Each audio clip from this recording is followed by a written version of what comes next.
Jorge Mario Bergoglio, l'homme qui allait devenir le pape François, est né à Buenos Aires, en Argentine, en 1936. Ses parents, des immigrants italiens, lui ont inculqué les valeurs du travail et de la foi. Il a grandi dans un quartier ouvrier, jouant au football dans les rues et fréquentant les écoles locales. Le jeune Jorge a ressenti très tôt un appel à la prêtrise. À 21 ans, il entre dans la Compagnie de Jésus, aussi connue sous le nom de jésuites.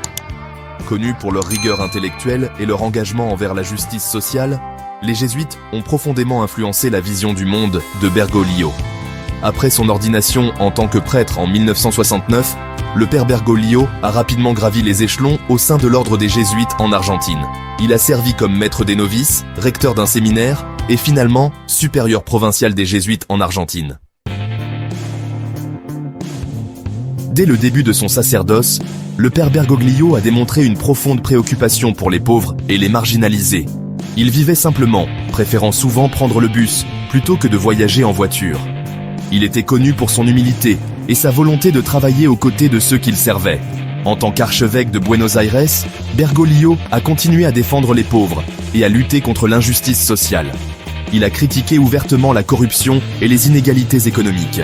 Il a également souligné l'importance du dialogue interreligieux et s'est efforcé de créer des liens avec d'autres communautés religieuses. Au sein de l'Église, Bergoglio était connu comme un ardent défenseur de la pastorale et de l'évangélisation. Il croyait qu'il fallait aller à la rencontre des gens, là où ils se trouvent, les accompagner dans leur cheminement spirituel. Son style de leadership était marqué par l'humilité, la simplicité et l'accent mis sur l'essentiel de la foi.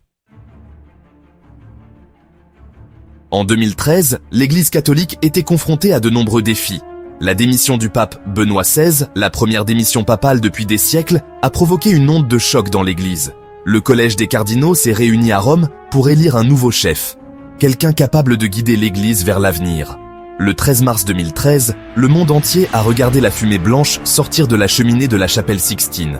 Le nouveau pape était le cardinal Jorge Mario Bergoglio de Buenos Aires, qui a choisi le nom de François en l'honneur de Saint François d'Assise, le saint patron des pauvres et de l'environnement. L'élection du pape François a marqué un tournant pour l'Église catholique. Il était le premier pape des Amériques, le premier pape jésuite et le premier à prendre le nom de François.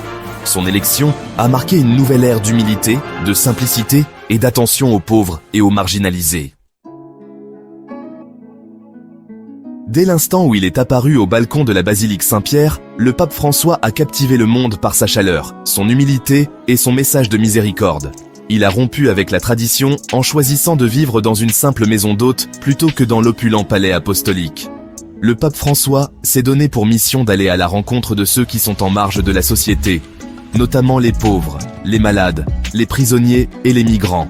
Il a appelé à une église pauvre pour les pauvres et a invité l'église à être un lieu plus accueillant et inclusif pour tous.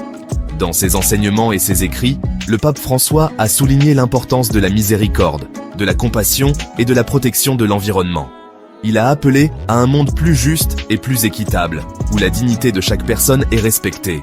La papauté du pape François a été marquée par son engagement envers le dialogue, sa volonté d'aborder les questions difficiles et sa foi inébranlable en la puissance de l'amour de Dieu pour transformer des vies.